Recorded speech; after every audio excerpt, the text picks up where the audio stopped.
toko yang bangunannya hancur. Ada beberapa orang yang terluka di sana-sini. Salah seorang dari yang terluka itu adalah Kusanagi Takeru. Dia didatangi seorang gadis misterius yang entah menginginkan apa.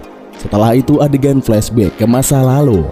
Takeru adalah remaja yang terpaksa menjadi anggota Inkuisisi karena harus melunasi hutang keluarganya. Inkuisisi sendiri adalah organisasi khusus yang dibentuk untuk mengatasi para penyihir yang melakukan kejahatan. Takeru sendiri ada di peleton Tes 35 yang merupakan kelompok terburuk di SMA anti sihir. Dia juga sering dicibir murid-murid lain karena masih saja membawa pedang. Padahal para Inkuisisi biasanya menggunakan teknologi canggih. Takeru pergi ke markas peletonnya dan bertemu dengan dua anak buahnya. Mereka adalah Suginami Ikagaru yang jago membuat senjata sekaligus teknologi. Dan satunya lagi adalah Usagi Sayonji yang jago menembak. Di sebuah ruangan, perempuan bernama Otori Oka yang merupakan anggota Inkuisisi elit menghadap seorang pria yang merupakan ayah angkatnya. Otori mendapatkan hukuman karena membunuh penyihir. Padahal tugas Inkuisisi hanya merampas alat sihir dan menangkap mereka. Ayah angkatnya yang juga sekaligus kepala sekolah SMA anti sihir itu menghukum Otori untuk masuk ke peleton Tes 35 yang merupakan kelompok Inkuisisi terburuk. Beberapa waktu kemudian, kepala sekolah mendatangi markas peleton Tes 35. Anggota peleton itu terkejut karena kepala sekolah mau-maunya mendatangi kelompok yang tidak pernah berprestasi itu. Kepala sekolah pun mengumumkan kalau dia membawa anggota tambahan untuk kelompok itu. Otori Oka pun maju dan Takeru langsung terkejut. Dia ternyata mengenal Otori karena mereka teman semasa SMP dulu. Namun ternyata Otori malah tidak mengenal Takeru, atau mungkin pura-pura tidak mengenal Takeru. Setelah mengantarkan Otori, kepala sekolah pun pergi meninggalkan kelompok yang diketuai oleh Takeru tersebut. Sepertinya kepala sekolah mereka membahas misi yang akan dilancarkan nanti malam. Mereka pun mengatur rencana, kemudian pada malam harinya Otoru, Takeru, dan Usagi berangkat. Sementara Ikaruga menjadi mata dan telinga mereka dengan semua teknologi yang dia kendalikan di markas. Tujuan mereka adalah meringkus komplotan penyihir yang akan mentransaksikan sebuah buku yang bisa membuat pembacanya terbunuh. Takeru dan Otori masuk ke sebuah gedung, sementara Usagi bersiap di atap gedung lainnya untuk melumpuhkan musuh dari jarak jauh. Takeru melihat seorang penjaga di depan ruangan. Dia beraksi dan langsung melumpuhkan penyihir itu. Dia pun meminta Usagi untuk melumpuhkan orang-orang yang ada di ruangan. Usagi berhasil dan dia melumpuhkan dua orang sekaligus. Namun begitu Takeru masuk ke dalam ruangan, dia sudah ditunggu sekumpulan orang yang mengarahkan senjata ke arahnya. Ternyata Usagi salah membidik gedung lain dan yang dia tembak hanyalah patung. Takeru pun ketar-ketir karena dikeroyok. Namun komplotan yang mengepung Takeru malah mengomentari pedang yang dibawanya. Mereka menghina Takeru dan pedangnya. Dihina seperti itu, Takeru pun kesal. Amarahnya hampir meluap dan dia nyaris tidak terkendali. Dia dengan mudah menebas peluru yang ditembakkan ke arahnya dengan pedang. Melihat kondisi Takeru yang seperti itu, anggotanya mulai panik. Tak lama kemudian, suara gadis yang memanggil Takeru dengan sebutan kakak terdengar di telinga Takeru. Dia pun kembali tenang. Ternyata bukan suara adiknya, melainkan Ikagura yang menirukan suara adik Takeru agar dia tenang. Tak lama kemudian, Otori muncul dan menghajar sekumpulan orang itu. Dia pun meminta salah satu dari mereka menyerahkan kertas sihir bernama Tackle Spawns. Namun orang itu malah mengaktifkan kertas sihir dan sebuah robot canggih bernama Dragon muncul. Otori terkejut karena Dragon adalah senjata milik Inkuisisi. Robot itu pun beraksi dan melakukan perlawanan.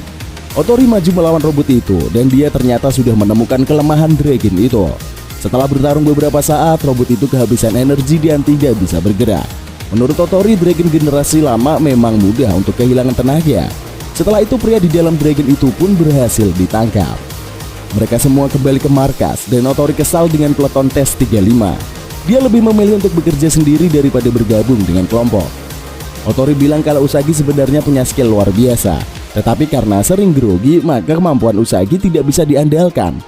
Otori juga bilang kalau kemampuan merawat senjata Ikagura luar biasa, namun dia melakukannya dengan berlebihan dan seharusnya dia tidak membuat senjata yang full otomatis. Otori juga mengomeli Takeru karena harusnya dia yang mengatakan itu semua kepada anggota timnya. Setelah itu akhirnya Otori pun pergi meninggalkan markas.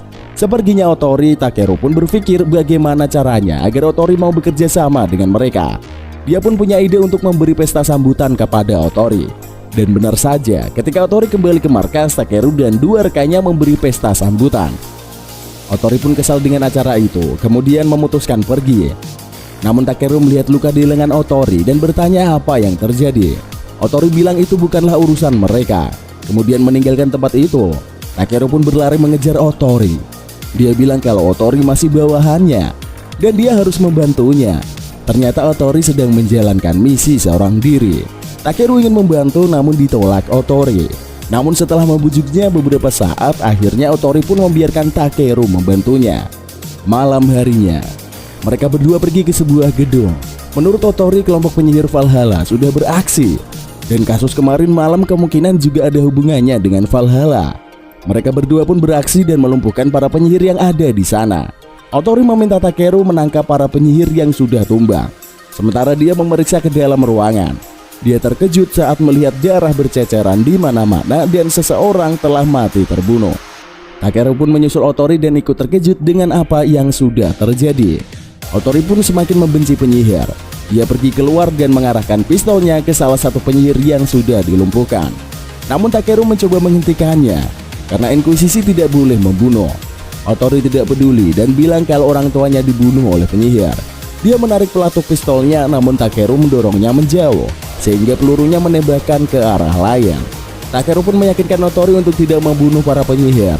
Dia tidak akan pura-pura memahami perasaan Otori, tetapi dia dan kelompoknya akan menjadi rekan bagian. Setelah itu Otori pun berhasil tenang. Mereka berdua pun pergi meninggalkan tempat itu. Sementara itu dari atas seorang gadis misterius ternyata telah mengamati aksi mereka sejak tadi. Beberapa waktu kemudian Otori menemui ayah angkatnya. Ternyata Otori memang masih belum bisa akur dengan anggota peleton Tes 35. Meski begitu ayah angkatnya berkata bahwa ketiga anggota peleton itu memiliki kemampuan yang luar biasa.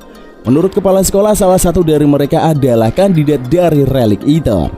Mendengarnya Otori pun tidak percaya. Saat itulah gadis misterius yang muncul mengamati Takeru kemarin malam muncul. Dia bernama Lapis Lazuli.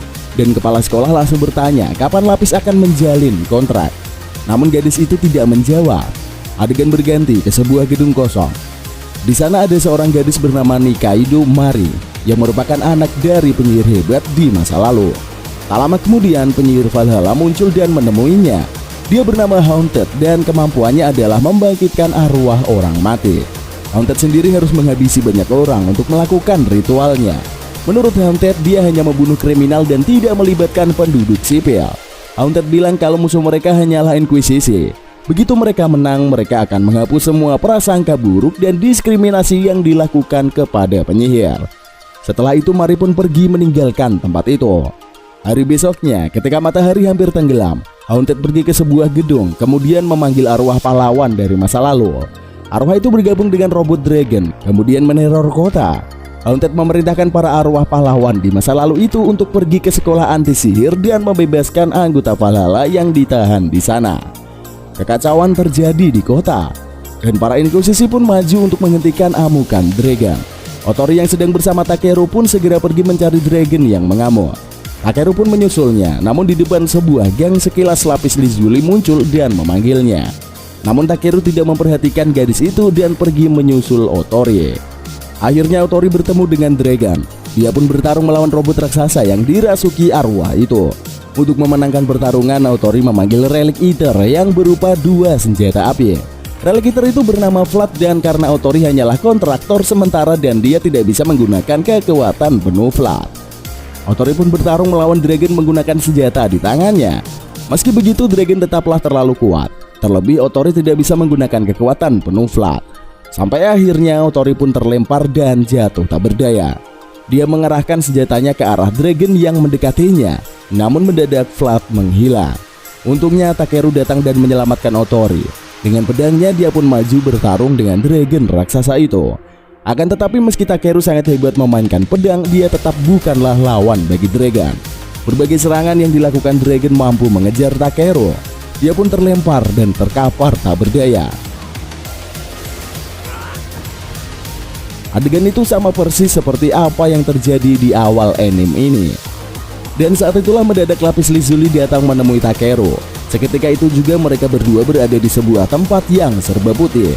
Lapis Lazuli berkata bahwa dia adalah salah satu dari Relic Eater. Dia pun memberikan beberapa pertanyaan kepada Takeru dan Takeru pun memberikan jawaban yang memuaskan. Seketika itu juga lapis Lazuli menyatakan Takeru sebagai tuannya. Takeru kembali ke pertarungan dan tubuhnya telah diselimuti armor robotik dari Relic Eater-nya. Dia pun maju menghadang Dragon yang mampu menahan setiap serangan yang dilancarkan Dragon tanpa terluka. Dan akhirnya dengan serangannya Takeru berhasil mengejar Dragon sampai robot itu tak berkutik lagi. Pertarungan pun akhirnya selesai. Takeru kembali ke wujud manusianya, kemudian menghabiskan waktu bersama Otori yang masih terluka. Di sana dia bilang kalau tidak akan menghentikan Otori balas dendam. Dia juga tidak akan bilang kalau balas dendam itu buruk. Meski begitu, Takeru meminta agar Otori membagi beban yang ia pikul bersamanya. Setelah mengatakan itu semua, Takeru pun beristirahat di pangkuan Otori. Sementara itu, Mari yang sedang ada di sebuah gedung kosong dikepung oleh pasukan Inkuisisi. Dia akan ditahan atas dugaan pembunuhan. Tak sempat melakukan apa-apa, Mari pun mendadak jatuh pingsan. Mari ditahan di ruangan khusus sekolah anti sihir. Pak Kepala Sekolah mendapat laporan kalau ingatan Mari dihilangkan dengan sihir. Pak Kepala Sekolah mendatangi Mari dan bilang kalau dia akan sekolah di sekolah anti sihir. Siangnya Pak Kepala Sekolah memanggil anggota Peleton 35. Dia memberitahu bahwa lapis Lazuli adalah salah satu Relic Eater tipe pedang dan belum memiliki tuan. Karena itulah lapis memilih Takeru sebagai tuannya. Pak Kepala Sekolah pun bilang kalau lapis akan masuk ke Peleton 35. Dan agar tidak timbul kecurigaan, lapis akan beri nama Kusanagi Lapis dan berpura-pura sebagai adik Takeru. Tak lama kemudian, Pak Kepala Sekolah juga memperkenalkan anggota tambahan Peleton 35. Mari pun muncul dari balik pintu dan diperkenalkan kepada Takeru dan rekan-rekannya. Otori tahu kalau Mari adalah penyihir, sehingga cukup keberatan dengan kehadiran Mari. Namun Pak Kepala Sekolah sudah menetapkan bahwa Mari akan menjadi penyihir yang bergabung dengan Inkuisisi. Saat pergi meninggalkan ruangan Kepala Sekolah, Otori terang-terangan mengatakan bahwa dia tidak percaya dengan Mari. Otori sendiri sangat membenci penyihir, namun Mari bilang bahwa Inkuisisi pun menggunakan sihir. Relic Eater sendiri adalah salah satu jenis pusaka sihir. Takeru mencoba melerai pertikaian mereka, namun usahanya sia-sia belaka. Otori dan Mari pun selalu bersaing sejak saat itu. Di pelajaran menembak, Otaru bisa menembak tepat sasaran, sedangkan Mari tak pernah menembak dengan benar. Di pelajaran olahraga pun Otaru juga melakukan lompatan yang tinggi, sementara Mari malah menabrak pembatas ketinggian. Namun jika mengenai pelajaran akademik, Mari jelas-jelas lebih unggul dibandingkan Otori. Mereka berdua bertengkar memperebutkan roti di kantin. Takeru berusaha melerai mereka, namun dia malah dihantam dua gadis itu. Mari pun membelikan minuman kaleng dingin untuk mengompres luka Takeru. Di salah satu sudut sekolah mereka pun mengobrol. Takeru sangat mempercayai Mari, namun Mari menganggap Takeru bodoh karena percaya penyihir. Mari bilang dia sewaktu-waktu membunuhnya saat lengah. Karena kesal, Mari melempar kalengnya ke tempat sampah. Tapi sayangnya meleset. Mari pun mendekati kaleng yang jatuh kemudian menaruhnya di tong sampah. Melihat Mari yang marah-marah dan buang sampah pada tempatnya, Takeru pun tertawa. Setelah itu Takeru bertanya kenapa Mari ingin menjadi Inkuisisi. Mari pun menjelaskan bahwa dia ingin membuktikan bahwa sihir itu tidaklah jahat. Sihir bisa membantu kehidupan manusia. Memang ada penyihir jahat di luar sana dan Mari ingin membasmi mereka semua yang jahat itu. Mereka berdua pun menjadi akrab. Saat itulah Mari mendapatkan kilasan masa lalunya. Ketika di gedung kosong, dia marah dengan Haunted karena penyihir itu ingkar janji. Haunted jelas-jelas membunuh warga sipil pada aksinya. Tak lama kemudian, beberapa anggota Inkuisisi muncul. Haunted menyerang dan membunuh mereka dengan sihir. Setelah itu dia melompat pergi dan sementara Mari dikepung. Haunted melemparkan kertas sihir dan meledak di dekat Mari. Kertas sihir itulah yang membuat Mari terjatuh dan menjadi tak sadarkan diri. Kembali ke markas Peleton 35, Usagi menunjukkan selebaran turnamen antar peleton. Dia pun meminta Takeru untuk mengikutkan Peleton 35 pada turnamen itu. Takeru pun menyetujuinya dan mendaftarkan diri. Saat melihat daftar peserta, Takeru ditemui kapten peleton lain bernama Kyoya. Ternyata peleton Kyoya akan berhadapan dengan peleton Takeru jika mereka menang di babak pertama. Setelah menghina peleton 35, Kyoya pun pergi meninggalkan Takeru. Sore harinya saat pulang sekolah, Takeru ditemui Mari yang bilang ingin menginap di rumahnya. Takeru pun mengizinkannya, tapi mendadak Otori muncul dan ingin menginap juga karena masih curiga dengan Mari. Mereka pun semuanya pergi ke apartemen Takeru yang tampak sangat horor. Saat sampai di depan kamar, Takeru menyerahkan kunci, sementara dia pergi untuk bekerja. Malam harinya Takeru kembali ke apartemennya. Dia melihat Mari yang telanjang sehabis mandi. Tak lama setelahnya, Otari pun nongol dalam kondisi tanpa busana dan berteriak kalau dia melihat hantu. Dua perempuan tanpa pakaian itu pun abruk dan menimpa Takeru. Saat Otari sudah tidur, Takeru ngobrol dengan Mari. Menurut Takeru, Mari sudah mulai akur dengan Otari. Namun Mari tidak merasa demikian. Setelah itu mereka pun tertidur. Esok harinya, babak pertama turnamen antar peleton pun dilaksanakan. Peleton 35 tengah bertanding di sebuah area yang penuh dengan tebing. Takeru meminta Usagi menembak sniper lawan, tetapi Usagi belum memiliki bidikan yang jelas. Takeru dan Otari pun terus maju untuk menyerang lawan-lawannya. Sementara itu Mari maju mendekati sniper lawan, dan sniper pun langsung mengalihkan perhatian kepada Mari.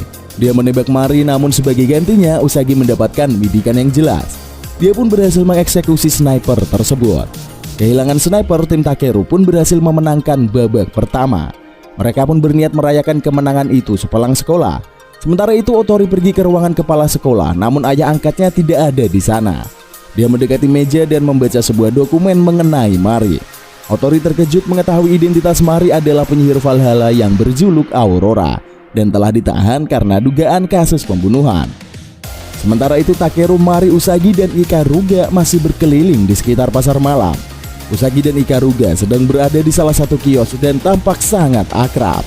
Sementara itu Takeru bilang pada Mari kalau dulu Usagi dan Ikaruga itu sangat tidak akur, mirip sekali dengan Mari dan Otari. Karena itulah Takeru berharap kalau dalam waktu dekat Mari dan Otari juga bisa akur seperti Usagi dan Ikaruga. Esok harinya babak kedua dari turnamen antar peleton dilaksanakan. Peleton 35 akan melawan peleton 15. Sebelum pertandingan dimulai, Otari mengajak Takeru untuk pergi menjauh. Di sana Otari mengatakan bahwa Mari adalah pembunuh anggota Inkuisisi beberapa waktu lalu. Meski begitu, Takeru tampak tidak percaya dengan fakta tersebut. Di sisi lain, kepala sekolah sedang berbincang dengan rekannya yaitu Kurogane. Menurut Kurogane, Otari sudah mengetahui identitas asli Mari. Namun menurut kepala sekolah, meski Otari memberitahu Takeru, pasti keputusan Takeru tidak akan berubah sama sekali. Mereka berdua juga membahas tentang kemungkinan penyihir Valhalla akan muncul beberapa saat lagi.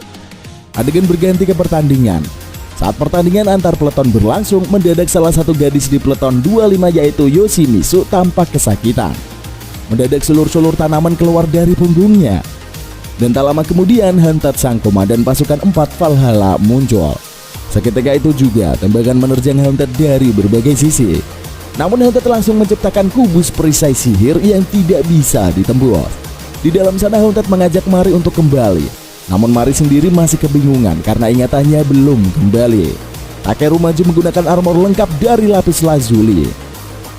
Dia maju menghadapi Haunted yang ternyata juga menjadi kontraktor Relic Eater. Dia berubah menjadi full armor, kemudian maju melawan Takeru. Ternyata Haunted memiliki Relic Eater bernama Nach yang juga bertipe pedang. Dia dan Takeru pun beradu pedang, namun Haunted lebih unggul sehingga Takeru terluka. Untungnya Relic Eater memiliki kekuatan penyembuhan diri atau healing factor.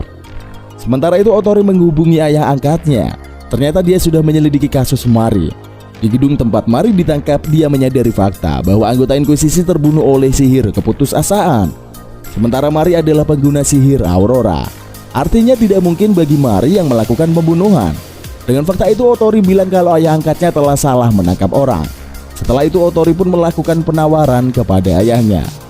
Di sisi lain Haunted mengembalikan ingatan Mari. Seketika itu juga Mari ingat bahwa dulu dia tinggal di panti asuhan. Namun demi melindungi semua orang di panti asuhan, Mari harus bergabung dengan Valhalla. Takeru bilang kalau semua orang di panti asuhan telah mati. Otari telah menyelidiki panti asuhan tersebut dan penghuninya sudah dibunuh. Mari menolak fakta itu karena dia masih sering berkomunikasi dengan orang-orang panti asuhan. Namun ternyata semua itu ulah Haunted. Dengan sihir pemanggilan arwahnya, Haunted bisa memanggil arwah yang sudah meninggal. Dan ternyata dia juga sudah membunuh semua orang di panti asuhan. Pertarungan antara Haunted dan Takeru pun terus berlangsung. Dan Takeru benar-benar terdesak oleh Haunted yang jago memainkan pedang. Sementara itu Mari mencoba menyerang Haunted dengan sihirnya. Kalung di lehernya akan meledak jika menggunakan sihir. Namun entah kenapa waktu itu kalungnya tidak bereaksi. Otari datang dan bilang kalau dia sudah meminta ayahnya menonaktifkan kalung di leher Mari. Dengan begitu Mari bisa menggunakan sihir sebebas mungkin. Dan saat itu juga Mari melancarkan berbagai serangan sihir untuk membantu Takeru melawan Haunted. Namun semua serangan itu ternyata meleset. Di sisi lain armor Takeru langsung menyala terang. Ternyata salah satu kemampuan lapis adalah menyerap energi sihir dari rekan tuannya. Dan dengan kekuatan tersebut Takeru menerjangkan serangannya dan sukses menghancurkan armor Haunted. Dikalahkan oleh Takeru, Haunted pun kabur melarikan diri dan kubu sihir pun lenyap. Dan saat itu juga Takeru pun jatuh pingsan. Begitu sadar dia sudah ada di rumah sakit, Lapis menemani di samping tempat tidurnya. Tak lama kemudian Otori dan Mari datang. Otori bilang kalau Mari sudah resmi menjadi murid sekolah. Dua gadis itu pun meski sering berdebat akhirnya mulai tampak akrab. Tidak seperti saat pertama kali Mari bergabung. Beberapa hari kemudian murid pindahan yang juga merupakan ketua komite eksekutif yaitu Tenmoji Reima mengumpulkan para murid. Dia mengumumkan akan mengadakan festival perburuan penyihir beberapa waktu ke depan. Menurutnya selain mengumpulkan poin, mereka juga bisa mengumpulkan sejumlah uang yang bisa ditukar dengan uang asli. Mendengar itu Takeru pun bersemangat dan ingin mengikuti festival itu. Di sisi lain Usagi menghadap ibunya. Dia diminta untuk berhenti sekolah 1 bulan lagi karena prestasinya yang jelek. Keluarga mereka adalah keluarga terpandang dan Usagi akan dijodohkan dengan anak dari keluarga terpandang lainnya. Beberapa waktu kemudian Usagi datang ke markas Peleton 35, tetapi dia tidak mengatakan apa-apa. Mereka pun sedang membahas mengenai festival perburuan penyihir. Dan saat itulah ketua Peleton 23 yaitu Ishida datang ke sana. Dia mengajak Takeru untuk beraliansi karena peleton mereka sama-sama tidak berprestasi. Takeru pun menerima ajakan itu. Hari itu juga Usagi bertemu dengan Reima di salah satu koridor sekolah. Reima bilang kalau Usagi sudah bekerja dengan baik di sekolah tersebut. Tak lama kemudian Takeru datang dan melihat Usagi yang bersama dengan Reima. Melihat Takeru, Reima pun bilang kalau Takeru sudah merawat Usagi dengan baik. Tak lama kemudian Takeru pun pergi meninggalkan mereka. Dan saat itulah Usagi mendadak jatuh pingsan. Sementara itu Otori ditemui oleh sekretaris OSIS yaitu Sendo Shizuka. Mereka berdua pun pergi ke ruangan OSIS untuk membahas sebuah masalah. Di ruangan OSIS mereka disambut oleh ketua OSIS yaitu Hoshijiro Nagaro. Otori diberitahu mengenai penyihir bernama Mephistopheles. Penyihir itu bisa memakan hati manusia. Dan menurut Nagaro penyihir itu sudah beraksi dan memakan korban yaitu teman-temannya. Nagaro juga berkata kalau kejadiannya sudah berlangsung selama sebulan. Semuanya diawali dengan kedatangan Reima di sekolah itu. Otori sendiri juga memang menaruh kecurigaan terhadap Reima. Sementara itu Takeru menemani Usagi yang masih terbaring di ruang kesehatan. Dia menemani Usagi sampai tersadar. Dan malam sudah tiba ketika Usagi bangun. Mereka pun berjalan pulang.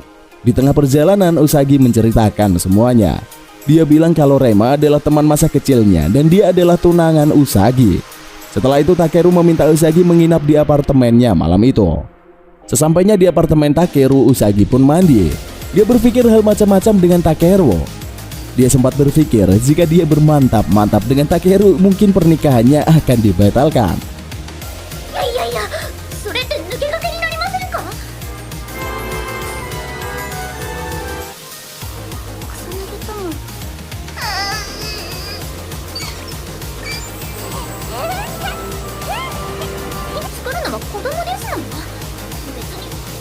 Usagi pun keluar hanya menggunakan handuk dan menemui Takeru. Namun sebelum mereka sempat melakukan hal-hal yang diinginkan, anggota lain dari Peleton 35 pun datang. Ternyata Takeru juga sudah mengajak mereka semua datang. Dia memikirkan rencana untuk membebaskan Usagi dari perjodohan. Rencana mereka adalah dengan ikut festival perburuan penyihir dan mengumpulkan poin sebanyak mungkin. Jika mereka berprestasi, sudah pasti ibu Usagi tidak meminta Usagi keluar dari sekolah dan dijodohkan. Esok harinya murid-murid sekolah berperilaku aneh. Mereka mencoret-coret seluruh sekolah dan bilang kalau itu untuk menghias acara festival perburuan penyihir. Otori pun merasa kalau murid-murid sekolah sudah dikendalikan dengan sihir. Di sisi lain, Takeru bertemu dengan Reima. Mereka memperebutkan Usagi dan saat itulah Reima berkata kalau Usagi telah membunuh kakaknya sendiri. Takeru pun tidak peduli dan akan mempertahankan Usagi. Sementara itu menggunakan relik iter untuk melihat sekolah dari atas, dia melihat bahwa seluruh sekolah sudah dipenuhi coretan-coretan dari para murid. Dia pun semakin yakin kalau Mephisto sudah mengendalikan para murid. Di sisi lain Shizuka menemui ketua OSIS. Dia bilang kalau sudah pasti Mephisto menggunakan tubuh Reima. Saat itulah Nagaro meminta maaf karena sudah melibatkan Shizuka untuk masalah-masalah berbahaya. Saat itulah mereka berdua menodongkan pistol ke satu sama lain. Sementara itu Reima menemui Usagi di salah satu sudut sekolah. Dia mengetahui kalau Usagi tidak pulang ke rumah tadi malam, Rema ingin menghukum Usagi. Tetapi Usagi bilang dia tidak akan menuruti kata-katanya lagi. Rema pun mengancam Usagi dan menyebutnya sebagai pembunuh. Rema mengatakan berbagai hal yang menyakiti Usagi dan Usagi pun jatuh pingsan. Di sisi lain, Otori bertemu dengan Shizuka. Mereka pun bereaksi untuk menangkap Rema yang diduga sebagai Mephisto. Mereka berdua masuk ke ruangan Rema dan Otori langsung berkata dia akan menangkap Rema. Namun ternyata Mephisto ada di dalam tubuh Shizuka, bukannya Rema. Tak lama kemudian Rema melemparkan kertas sihir yang membuat Otori pingsan. Dan saat itu juga Mephisto pindah ke tubuh Otori. Ternyata Rema sudah bekerja sama dengan Mephisto selama ini. Dia pindah sekolah dan bisa menjadi ketua komite eksklusif karena bantuan Mephisto. Sementara itu Takeru dan Mari yang sedang mencari Usagi mendadak mendapatkan panggilan dari Nagaro. Ternyata ketua OSIS itu menggunakan rompi anti peluru sehingga selamat dari maut. Dia mengatakan bahwa Mephisto sudah menguasai para murid. Tujuannya adalah mencari tubuhnya yang asli di sekolah anti sihir. Karena itu Nagaro meminta bantuan Takeru untuk mengatasi Mephisto. Takeru pun memanggil Lapis dan memintanya mencari Usagi dan Otori. Namun ternyata Lapis hanya bisa menemukan Usagi. Setelah itu dia pun memulai rencananya. Dia meminta Mari untuk menghapus sihir Mephisto yang mempengaruhi semua murid. Di sisi lain, saat Usagi tersadar, Rema berniat untuk memperkosanya. Usagi pun mengingat masa lalunya saat dia bermain senjata api dengan kakaknya itu. Dan saat itulah insiden kematian kakaknya terjadi. Untungnya sebelum Rema sempat macam-macam, Takeru datang dan bertarung melawan Rema. Takeru meminta Usagi untuk membantu mengatasi Otori yang sudah dikendalikan Mephisto. Usagi pun pergi sambil meminta Takeru mengajar Rema. Usagi pun mendatangi Ikaruga dan dia diberi peluru khusus untuk mengatasi Mephisto. Sementara itu, Mari memulai ritual sihirnya. Dia didatangi Otori yang langsung bertanya bagaimana keadaannya. Mari pun tertawa karena akting Mephisto sangatlah buruk. Menurutnya Otori tidak mungkin mengkhawatirkan keadaannya. Karena sudah ketahuan, Mephisto pun berniat menghabisi Mari. Namun Usagi muncul dan mendorong Mephisto sampai mereka terjatuh ke lantai bawah. Tak mau direpotkan Usagi, Mephisto menempelkan kertas sihir ke Usagi, sehingga gadis itu dikejar oleh para siswa yang mendadak menyukainya. Di sisi lain, Takeru berhasil mengajar Rema sampai babak belur. Dia pun bergegas mendatangi tempat Mari melakukan ritual sihir. Dia sampai tepat waktu dan mencegah Mephisto menyerang Mari. Dia pun bertarung dengan Mephisto yang menguasai tubuh Otori.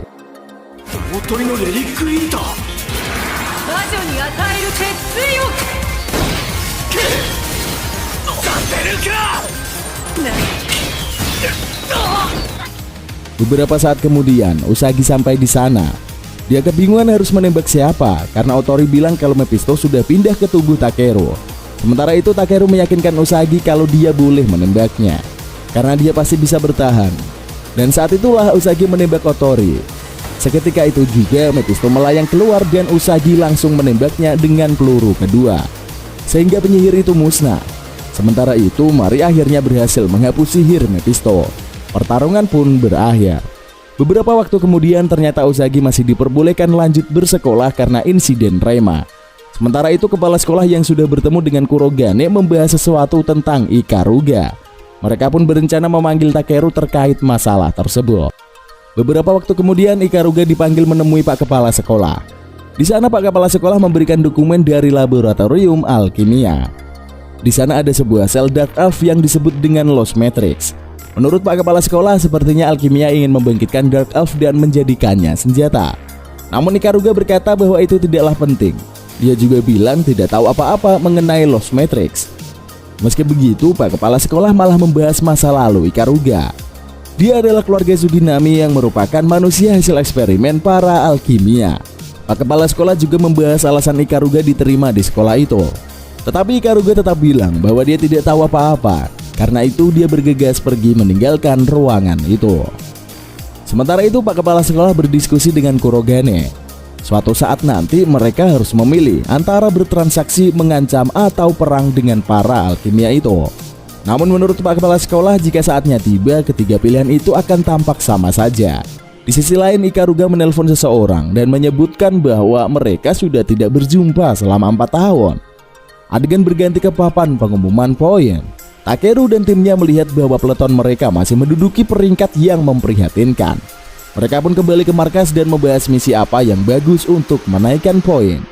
Mereka berencana pergi ke perbatasan, tetapi itu sangatlah berbahaya dan mereka bisa saja terbunuh. Tak lama kemudian Ikaruga berpamitan dengan mereka. Dia mengucapkan selamat tinggal dan pergi ke suatu tempat. Sementara itu karena merasa ada yang aneh dengan Ikaruga, Takeru pun dan anggota lainnya memutuskan untuk diam-diam mengikuti Ikaruga. Di tempat lain, perempuan bernama Suginami Isuka tengah melakukan penelitian di markas Valhalla. Dia ditemui Haunted dan mereka membahas masa lalu Isuka. Haunted bertanya kenapa Isuka mau meninggalkan alkimia dan bergabung dengan Valhalla. Menurut Isuka, di alkimia dia hanya diperintah untuk melakukan penelitian dan tidak bebas meneliti sesuka hati. Karena itulah dia bergabung dengan Valhalla dan melakukan penelitian tentang pembangkitan Dark Elf. Beberapa saat kemudian, Ikaruga sudah sampai di kawasan perbatasan. Sementara rekan-rekannya mengikuti dari kejauhan. Dia melakukan panggilan dengan saudara kembarnya yaitu Isuka dan membahas mengenai Lost Matrix. Sepertinya mereka berniat melakukan semacam transaksi. Namun mendadak sekumpulan tentara bayaran muncul dan mengepungnya. Tak hanya mengepung Ikaruga, namun para tentara bayaran itu mengepung Takeru dan kelompoknya. Mereka pun bertarung dengan para tentara. Tak lama kemudian Takeru memutuskan untuk menyerahkan pertarungan kepada teman-temannya. Sementara dia berlari mencari Ikaruga. Di salah satu sudut area dia menemukan Ikaruga yang terjatuh. Dia pun buru-buru memeriksa kondisi Ikaruga. Ikaruga bertanya kenapa Takeru ada di sana. Takeru pun bilang dia dan teman-teman lainnya mengikuti Ikaruga karena khawatir. Ikaruga pun meminta mereka segera pergi. Karena tentara bayaran di sana sangatlah kuat. Mereka berdua pun pergi meninggalkan tempat itu. Beberapa saat kemudian, Isuka mendapatkan panggilan dari Ikaruga. Dia bilang bahwa transaksi mereka batal karena ada teman-temannya dari Peleton 35. Ikaruga mengancam tidak akan menyerahkan Lost Matrix jika teman-temannya sampai celaka. Insiden itu pun sampai ke telinga kepala sekolah. Dia langsung menelpon pihak alkimia, tetapi seseorang perempuan dari pihak alkimia bilang kalau itu bukan ulah mereka, melainkan ulah fasilitas penelitian kelima dari Valhalla. Menurut perempuan itu, penelitian tentang Elf tidak pernah mereka izinkan. Namun kepala sekolah tetap meminta pihak alkimia tanggung jawab, dan pihak alkimia pun menyadari hal itu. Sebagai permintaan maaf, pihak alkimia akan menyerahkan 150 Dragon versi terbaru secara gratis. Setelah itu kepala sekolah memberi pengumuman untuk mengumpulkan para inkuisisi. Mereka akan terlibat perang berskala kecil. Di sisi lain, rekan-rekan Takeru ditangkap fasilitas penelitian kelima dan mereka semua ditelanjangi. Tak lama kemudian Isuka datang dan bertanya apa mereka teman-teman Ikaruga. Dia pun memperkenalkan diri sebagai saudara kembar Ikaruga. Setelah itu dia pun menceritakan tentang masa lalu Ikaruga. Mereka berdua adalah manusia hasil eksperimen dari alkimia dan diberi nama keluarga Suginami. Isuka dan Ikaruga kecil menghabiskan waktu di lab dan tidak pernah keluar. Suatu ketika Ikaruga bertanya mengenai apa itu ibu, dan Isuka menjawab ibu hanyalah wadah dari sel telur. Namun Ikaruga yang membaca buku anak-anak masih penasaran seperti apa rasanya memiliki ibu maupun teman-teman. Tak lama kemudian Isuka pun merebut buku itu karena dibilang terlarang. Beberapa waktu kemudian Ikaruga mengetahui sebuah eksperimen dengan sel Dark Elf. Secara diam-diam dia menciptakan Dark Elf dan akhirnya lahirlah anak kecil yang dia beri nama Kanaria. Suatu hari Ikaruga memutuskan untuk kabur dari lab alkimia sambil membawa Lost Matrix. Isuka mencoba menahannya, tetapi tekad Ikaruga telah bulat. Ikaruga pergi menemui tempat Kanaria berada. Namun Kanaria sudah tidak ada di tempatnya. Setelah itu Ikaruga pergi ke sekolah anti sihir, karena di sana dia pasti aman dan tidak akan diserang. Sementara itu, Ikaruga juga menceritakan kisah tersebut kepada Takeru. Mereka tengah berada di sebuah kamar untuk memulihkan diri.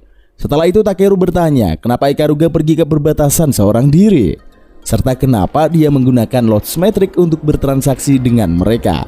Ikaruga pun bertanya kenapa Takeru ingin tahu. Takeru bilang bahwa dia akan mencoba membantu temannya itu.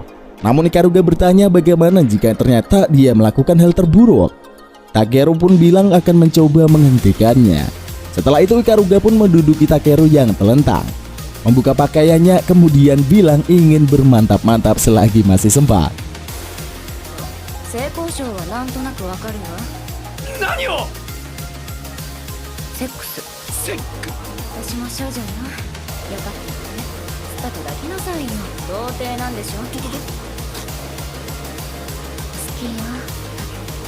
Namun sayangnya waktu mereka telah habis. Ikaruga pun mencium Takeru, kemudian pergi meninggalkannya. Ternyata mereka sudah ada di dekat fasilitas penelitian. Ikaruga pun pergi ke atap sebuah gedung, kemudian bertemu dengan Isuka. Ikaruga meminta Isuka menepati janjinya atau dia akan memburu Isuka sampai mati. Di tempat lain, Otori, Mari, dan Usagi dilempar keluar dari sebuah mobil. Saat itulah mereka menduga pasti Ikaruga telah mentransaksikan Lost Metric demi kebebasan mereka. Tak lama kemudian, sepasukan dragon datang melintasi mereka. Di barisan paling belakang, sebuah mobil muncul dan berhenti di dekat Otori dan teman-temannya. Pak kepala sekolah keluar dari dalam mobil dan bilang mereka akan berperang. Kemudian membuka bagasi mobilnya yang berisi berbagai macam senjata. Setelah itu pertarungan pun berlangsung. Sementara itu Takeru mengaktifkan armor relic eater-nya. Dengan kekuatan itu dia bergerak dengan cepat dan mencari lokasi Ikaruga. Lapis pun mendeteksi bahwa Ikaruga ada di puncak sebuah gedung dan Takeru pun bergegas ke sana. Di perjalanan dia menghadapi dragon dari kelompok lawan. Tak lama kemudian Otori muncul di sana dan membantu Takeru dalam pertarungan. Takeru bertanya di mana anggota lain, dan ternyata Usagi telah ada di sebuah atap gedung untuk menjadi sniper. Mari juga ada di samping Usagi untuk berjaga-jaga. Setelah itu Otori dan Takeru pun menghajar sekumpulan dragon lawan sambil bergerak menuju gedung tempat Ikaruga berada. Di dalam sebuah ruangan, Ikaruga bilang kalau dia menyesal sudah meninggalkan Isuka. Tentunya itu 4 tahun yang lalu. Karena itulah tujuannya datang ke tempat itu adalah untuk menyelamatkan Isuka sekaligus menghancurkan tempat itu. Meski begitu, Isuka menolak usul itu dan meminta Ikaruga menyerahkan Lost Metric. Saat itulah Ikaruga menunjukkan sebuah kristal merah yang ada di dadanya. Kristal itu adalah batu legendaris yang sangat susah untuk dibuat dan biasa juga disebut dengan nano mesin. Isuka pun terkejut dan sadar kalau Ikaruga telah menggunakan nano mesin untuk menggabungkan DNA Lost Metric ke DNA-nya. Dan benar saja, seketika itu juga tubuh Ikaruga berubah menjadi menyerupai elf. Sayangnya seluruh tanaman mendadak muncul bersamaan dengan Haunted. Dia maju dan menikam Isuka dengan tangannya. Isuka pun ambruk bersimbah darah. Sementara Ikaruga langsung menyerang Haunted. Keduanya pun beradu kekuatan sampai membuat puncak gedung itu remuk.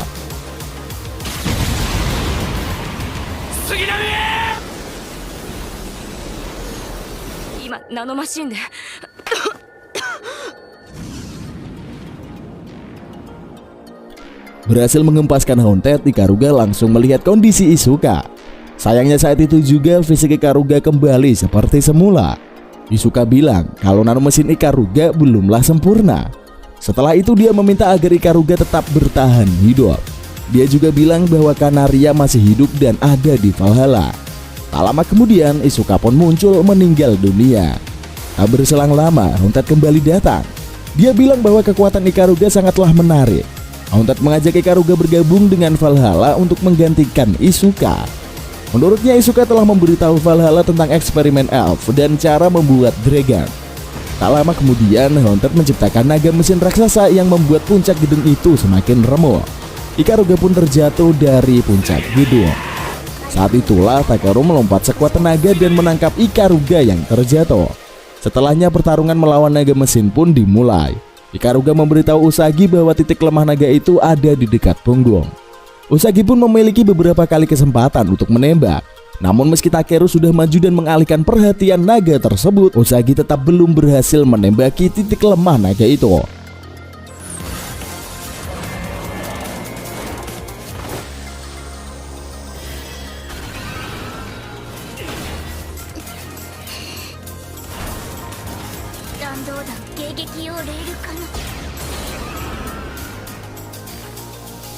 Sampai akhirnya Usagi pun berhasil mengenai titik lemah sang naga dengan satu tembakan. Naga itu pun ambruk dan pertarungan tampak selesai. Namun ternyata satu tembakan belumlah bisa menghancurkan titik lemah sang naga.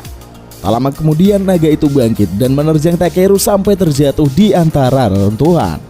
Naga itu bersiap menghabisi Takeru, namun Otori maju dan menyerang sang naga.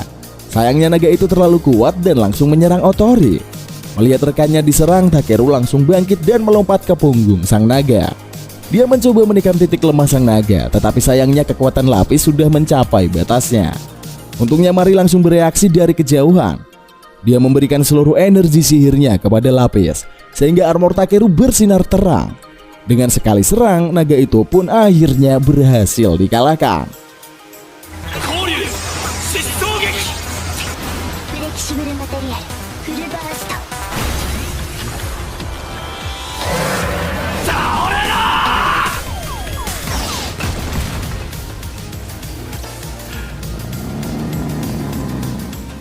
Beberapa waktu yang lalu Ikaruga mengatakan ada misi untuk anggota Peleton 35. Misi itu adalah penyamaran karena akan ada transaksi pusaka sihir di suatu tempat. Ikaruga bilang kalau Otori tidak perlu ikut. Tetapi karena dibilang begitu, Otori justru sangat ingin ikut. Ikaruga pun tak punya pilihan lain selain membiarkan Otori ikut. Ternyata transaksi dilakukan di sebuah klub malam. Anggota perempuan Peleton 35 harus menyamar menjadi wanita penghibur sambil mencari tahu siapa yang akan melakukan transaksi. Otori pun menyesal sudah ikut, dan dia sangat kaku saat meladeni para pria hidung belang. Sementara itu Takeru menyamar menjadi pelayan, dan dia sangat jago saat bekerja. Suatu ketika dia melihat bingkisan mencurigakan dari pelanggan di meja nomor 4. Otori pun datang menemui pria hidung belang itu, mencoba mencari tahu. Tak lama kemudian si pria hidung belang memegang bokong Otori, sehingga Otori langsung mengejar pria itu, sekaligus menghancurkan bingkisan yang ada di saku pria itu. Tak lama kemudian, anggota Peleton pun langsung mengepung pria itu dan bilang kalau mereka adalah Inkuisisi. Tapi ternyata bingkisan itu hanya berisi konsol game mini. Saat itulah sang pria mendadak kabur karena mendengar Inkuisisi ada di sana. Takeru dan timnya langsung menyergap pria itu dan menangkapnya. Ternyata pusaka sihir yang dibawa pria itu adalah sebuah cincin. Namun setelah diteliti markas Peleton 35, mereka tidak bisa mengidentifikasi kekuatan sihir cincin itu. Takeru pun memakainya dan saat itu juga sihirnya aktif. Ternyata efek dari pusaka itu membuat orang sekitar mabuk. Para gadis di anggota Peleton itu pun mulai menggoda Takeru satu persatu. Beberapa waktu kemudian Peleton 35 pergi ke sebuah kawasan pantai yang mengalami musim panas berkepanjangan. Mereka menduga ada penyihir yang sudah memanipulasi cuaca di sana. Namun mustahil ada penyihir yang bisa memanipulasi musim, kecuali kalau di Indonesia ada Mbak Rara atau Gus Samsudin. Lanjut. Dan jika ada penyihir itu pasti sangatlah kuat. Begitu sampai di pantai, mereka semua pun bersenang-senang menikmati musim panas sebelum mencari tahu penyebab musim panas terus berlangsung. Para ciwi-ciwi pun pamer bikini masing-masing. Beberapa saat kemudian, Lapis bertanya kepada Takeru apa yang sedang dilakukan dua orang pria di area pantai. Takeru pun menjawab mereka sedang memancing ikan. Caranya adalah melempar umpan ke laut dan menunggu ikan memakan umpan itu. Sungguh klasik sekali. Beberapa saat kemudian karena sakit perut, Takeru pun pergi ke toilet. Saat itu ada beberapa orang yang mengaku teman mereka diserang monster. Lapis pun langsung mengira kalau ada makhluk sihir di sekitar pantai. Pasti makhluk itulah yang menyebabkan musim panas berlangsung sangat lama. Karena itu Lapis memiliki ide menemukan makhluk itu. Dia melempar Usagi dan Mari ke laut sambil membawa pelampung yang sudah diberi senar pancing. Lapis berniat memancing makhluk sihir dengan umpan dua cewek seksi. Tak lama kemudian makhluk sihir muncul. Dengan tentakelnya dia meraba-raba bagian intim kedua cewek yang ada di laut itu. Lapis menarik pancingnya, namun senarnya putus karena Usagi dan Mari terlalu berat. Kedua cewek itu pun terseret masuk ke dalam air. Saat itulah Takeru langsung muncul dan melompat ke air. Lapis langsung berubah menjadi armor dan pedang untuk Takeru. Namun karena armornya berat, Takeru langsung tenggelam dan jatuh ke dasar. Dia pun tidak bisa melawan monster raksasa itu. Tak lama kemudian Lapis menyarankan Takeru untuk mengubah pedangnya menjadi alat pancing. Takeru segera melakukannya dan memancing makhluk sihir itu sampai berhasil mengeluarkannya ke daratan.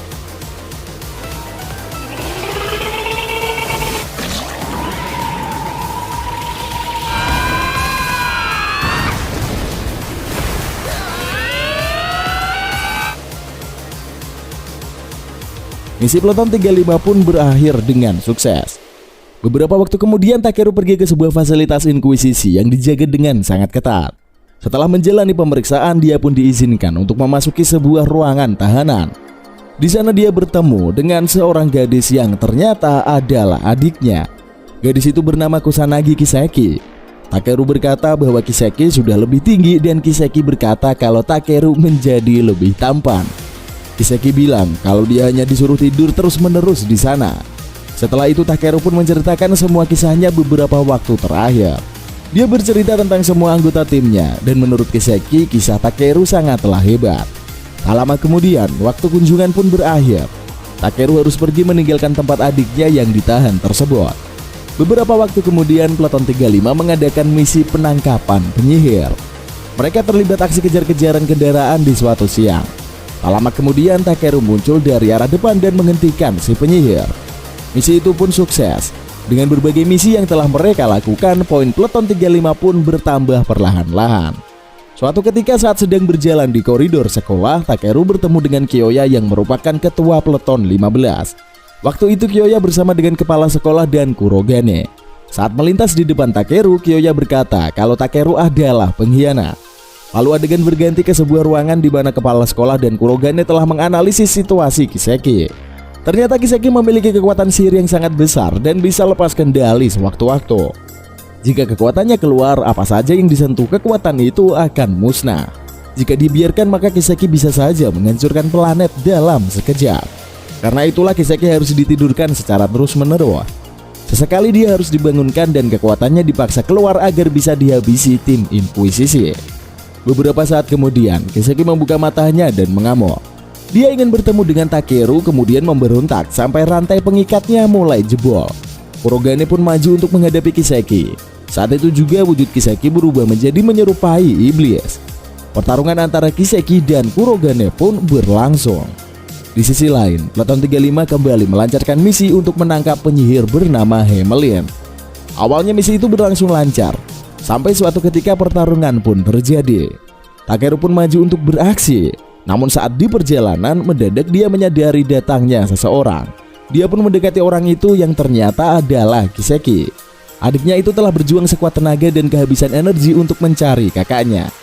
Takeru pun segera menangkap adiknya yang terjatuh pingsan itu. Tak lama kemudian, anggota lain Takeru datang. Takeru langsung mengarahkan pedangnya ke teman-temannya itu untuk melindungi Kiseki. Tetapi setelah diyakinkan, Takeru pun percaya kepada teman-temannya dan meletakkan pedangnya. Dia berkata bahwa Kiseki adalah adiknya dan dia memiliki kekuatan sihir yang sangat berbahaya. Mereka pun pergi meninggalkan tempat itu. Di sisi lain, penjara fasilitas Inkuisisi remuk akibat pertarungan Kurogane melawan Kiseki. Keinginan bertemu dengan Takeru membuat Kiseki menjadi sangat brutal dan bisa mengalahkan Kurogane. Kemudian menjebol atap dan kabur. Kurogane yang berhasil selamat berniat mengejar Kiseki. Pak kepala sekolah pun bilang dia sudah mengirim Kirigaya Kyoya untuk memburu Kiseki. Kemudian dia meminta Kurogane untuk bekerja sama dengan Kyoya untuk menangkap Kiseki. Sementara itu, Takeru dan anggota peletonnya beristirahat di sebuah kamar. Takeru berkata bahwa Kiseki pernah lepas kendali dan membunuh semua orang di kampung tempatnya tinggal. Menurutnya Kiseki tidak berniat membunuh sama sekali. Ikaruga yang sudah lama mengenal Takeru kemudian menceritakan kondisi Kiseki. Menurutnya kekuatan non-penyihir memang bisa memiliki kekuatan seperti itu.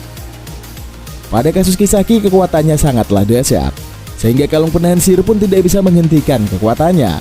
Dengan begitu maka Kiseki sama saja dengan bencana yang berjalan. Namun menurut Ikaruga saat ini mereka aman karena Kiseki pasti mengeluarkan banyak sihir untuk kabur dan mencari Takeru. Mereka pun berencana untuk mengawal Kiseki untuk kembali ke Inkuisisi karena itulah langkah yang paling aman. Beberapa saat kemudian, Kiseki pun tersadar. Meski awalnya menjaga jarak dengan rekan-rekan Takeru, namun akhirnya Kiseki menjadi akrab dengan mereka. Kiseki pun diberikan pakaian baru untuk melakukan penyamaran. Tak lama kemudian, Takeru dan Kiseki menghabiskan waktu di sebuah kedai. Di sana Kiseki berkata bahwa rekan-rekan Takeru sangat baik. Setelah itu, Kiseki meminta sesuatu kepada Takeru. Mendengar adiknya berkata seperti itu, Takeru tentu saja siap mendengarkan permintaannya. Dan saat itulah Kiseki meminta kakaknya untuk membunuhnya. Kiseki berkata bahwa 5 tahun lalu dia sudah membunuh banyak orang. Dan kekuatannya justru semakin menjadi-jadi seiring waktu. Namun semua orang pasti menginginkannya mati. Tetapi dia hanya ingin Takeru yang membunuhnya. Namun Takeru menolak. Dia bilang meski seluruh orang di dunia menginginkan Kiseki mati, Takeru akan tetap melindunginya. Dan jika memang Kiseki harus mati, saat itu juga Takeru akan mati bersamanya. Takeru menjanjikan hal itu kepada adiknya. Adegan berganti ke sebuah rumah. Di dalamnya ada 2 penyihir dari Valhalla yang akan menjalankan misi. Salah satu dari mereka adalah Kanaria yang sudah tumbuh besar. Ternyata kelompok Valhalla sudah sejak lama ingin mendapatkan Kiseki. Berhubung Kiseki sudah bebas, maka mereka akan menyergapnya saat di luar fasilitas Inkuisisi. Sementara itu Kiseki dan Takeru jalan-jalan di kota. Kiseki melihat biang lala dan penasaran apa itu. Takeru bilang kalau naik itu seluruh kota bisa terlihat. Takeru pun berniat mengajak Kisaki untuk pergi menaiki biang lala. Namun sebelum mereka pergi, Kyoya dan Yoshimitsu menghadang mereka. Kyoya pun langsung berniat untuk menyerang Kisaki, namun Takeru maju dan menghentikannya. Mereka berdua pun berubah menjadi wujud full armor. Dan ternyata Yoshimitsu merupakan relik Eater yang memiliki Kyoya sebagai tuannya. Mereka berdua pun bertarung dan menimbulkan kerusakan. Namun tak lama kemudian Kurogane muncul dan menghentikan aksi mereka. Karena beraksi sembarangan mereka pun akan dihukum. Tak lama kemudian Pak Kepala Sekolah datang dan menemui Takeru. Dia bilang akan memindahkan Kisaki ke fasilitas baru milik Alkimia. Menurutnya Alkimia memiliki cara untuk memindahkan kekuatan Kisaki. Pak Kepala Sekolah juga bilang meski Kisaki adalah adiknya, namun yang dilakukan Takeru sangatlah berbahaya. Karena itu dia akan dimasukkan ke penjara selama beberapa waktu. Sementara itu, pengawalan Kisaki menuju fasilitas baru tidak berjalan lancar. Anggota Valhalla pun muncul dan menyerang salah satu pesawat terbang pasukan Inkuisisi. Tak lama kemudian, seorang penyihir Valhalla bernama Orochi muncul di hadapan Kurogane dan Kyoya. Kurogane meminta Kyoya membawa pergi kendaraan yang mengangkut Kisaki. Setelah itu, pertarungan antara Kurogane melawan Orochi pun berlangsung. Sementara itu, Takeru pun bermimpi tentang masa lalunya. Dia melihat seorang gadis kecil di sebuah bangunan. Dan ternyata gadis itu bernama Kisaki. Tak lama kemudian dia bertemu dengan seorang pria yang berkata bahwa gadis itu adalah adik Takeru. Anak perempuan keluarga Kusanagi akan lahir menjadi iblis. Karena itulah setiap kali Kisaki terlahir dia akan langsung dibunuh terus menerus. Sampai akhirnya kekuatan Kisaki semakin besar dan gadis itu tidak bisa dibunuh lagi. Suatu ketika Kisaki mengamuk dan membunuh pria itu. Takeru datang dan diberi pedang oleh si pria tersebut. Dia diminta antara membunuh Kisaki atau melindunginya. Takeru pun maju mendatangi Kisaki yang sudah berbentuk setengah iblis. Di sana dia bilang kalau Kisaki adalah adiknya. Kisaki pun mulai kehilangan kendali. Dan karena dia tak ingin membunuh Takeru, akhirnya dia menjatuhkan diri ke dalam jurang. Namun beberapa saat kemudian wujud iblisnya malah semakin besar dan dia mulai mengamuk. Lama kemudian Takeru sadar dan dia sudah ada di dalam penjara. Di ruangan sebelah Otori ternyata juga sudah ditahan. Otori meminta maaf karena dia yang memberi ide Takeru untuk mengajak Kisaki keluar. Tetapi Takeru tak mempermasalahkan hal itu. Setelah ngobrol beberapa saat, ketua OSIS datang dan membebaskan mereka. Dia juga berkata bahwa Valhalla telah menyerang rombongan Inkuisisi dan Takeru pun harus datang ke sana. Tak butuh waktu lama, Takeru pun berubah menjadi mode full armor dan melesat menuju arah pertarungan terjadi. Sementara itu Kyoya mulai hilang akal. Dia tidak ingin mengantar Kisaki ke fasilitas penahanan. Dia ingin membunuhnya saat itu juga. Namun saat ia berniat membunuh Kisaki, Takeru muncul dan menghentikannya. Mereka berdua pun bertarung dengan sangat dahsyat. お前が京也をこんなにしたのか。一緒に復讐を果たそうよ。消しちゃった。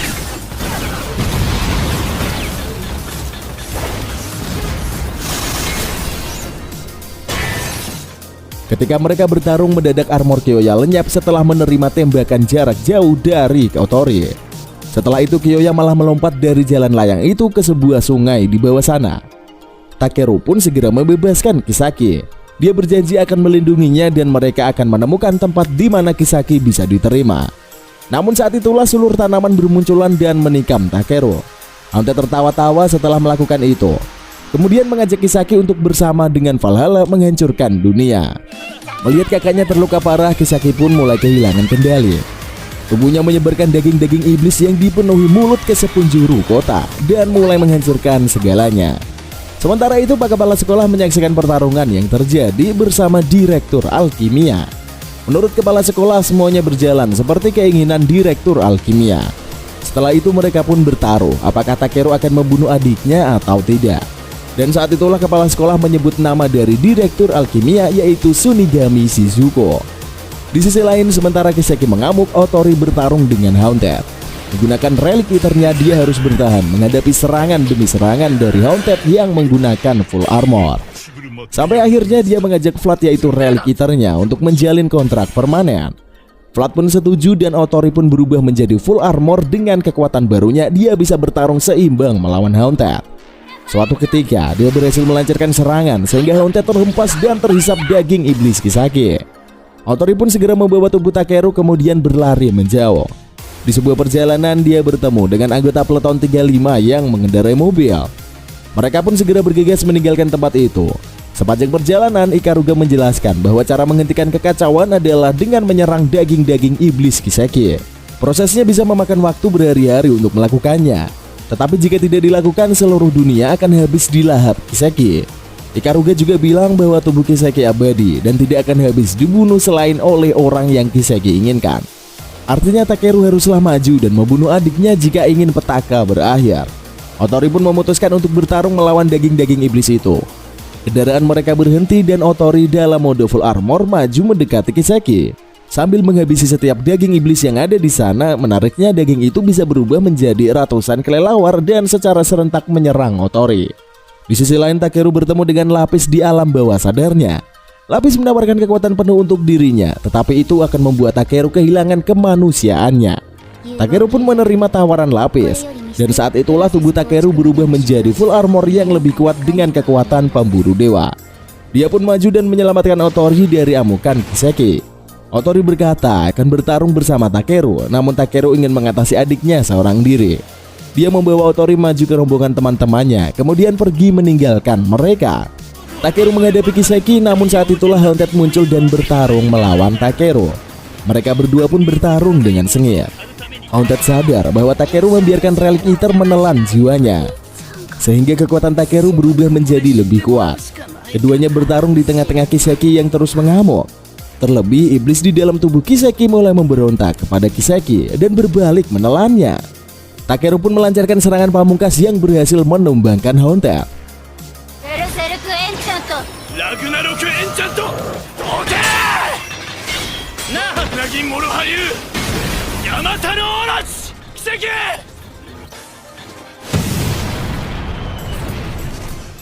Setelah itu dia menerjang masuk ke dalam daging iblis untuk mencari Kiseki. Dia berjalan menebus daging itu dan akhirnya berhasil menemukan Kiseki. Dia memeluknya dan saat itulah seluruh daging iblis kota itu pada akhirnya menghilang tanpa jejak. Pertarungan pun selesai meski bencana belum benar-benar hilang karena Kiseki masih hidup. Di sisi lain, Orochi yang baru saja menyelesaikan pertarungan melawan Kurogane meminta Kanaria untuk membawa mereka pergi. Namun tak lama kemudian kepala sekolah muncul di sana dan menyapa Orochi. Ternyata mereka sudah kenal sejak lama, bahkan sudah hampir 150 tahun. Waktu itu Orochi memanggil nama kepala sekolah yaitu Otori Sogetsu.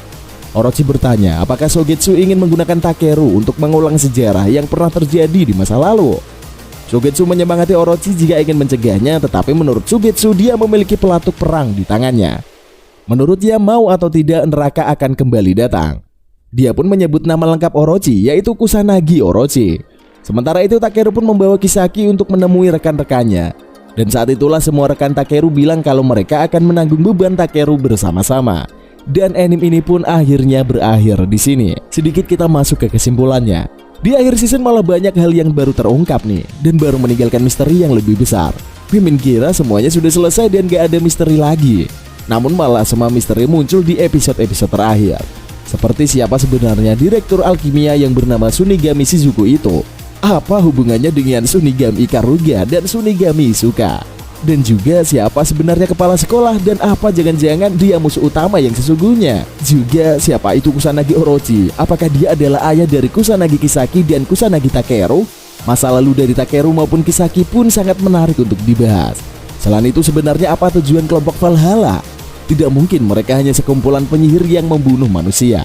Pasti punya rencana lain yang belum diketahui sampai saat ini. Memikirkannya bikin Mimin makin bingung dan gak sabar nungguin kelanjutan dari anime ini. Tapi ya udahlah, karena season pertamanya udah kelar, maka konten Mimin kali ini juga kelar dulu. Terima kasih sudah nemenin Mimin sedari awal video ini. Jangan lupa like, comment, dan subscribe kalau belum, dan sampai jumpa di video berikutnya. See you in the next video and bye-bye.